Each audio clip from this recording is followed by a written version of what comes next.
Why was MacArthur fired during the Korean War? Have you ever wondered why one of America's most famous generals was dismissed during such a critical conflict? General Douglas MacArthur was a key figure in the Korean War, which began in June 1950 when North Korea invaded South Korea. This invasion was supported by China and the Soviet Union, and it marked a significant moment in the Cold War. The United Nations, led by the United States, quickly intervened to defend South Korea.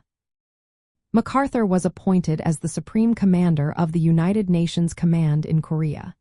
He had a strong belief in taking an aggressive approach against communist forces. He thought that limiting the war to Korea would only lead to a stalemate, allowing communist forces to regroup and strengthen.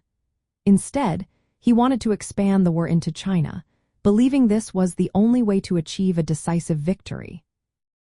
However, President Harry S. Truman and his administration had a different view.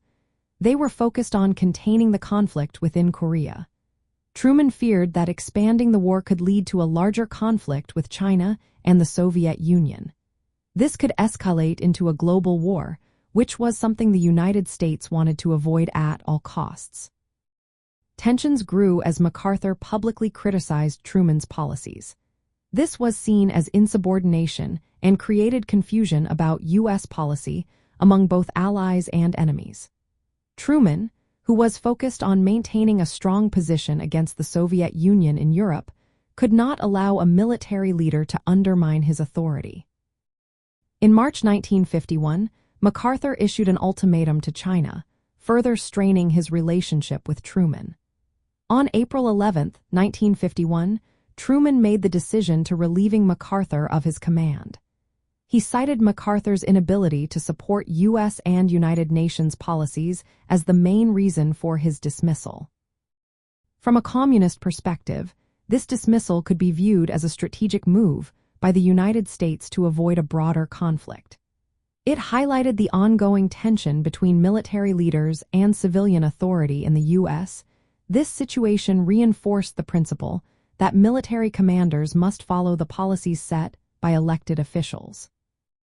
MacArthur's firing underscored the U.S. commitment to limiting the Korean War while focusing on European security during the Cold War.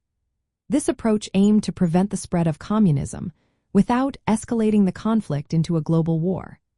Understanding this context helps clarify why MacArthur's aggressive strategies were not in line with the goals of the U.S. leadership during this critical period.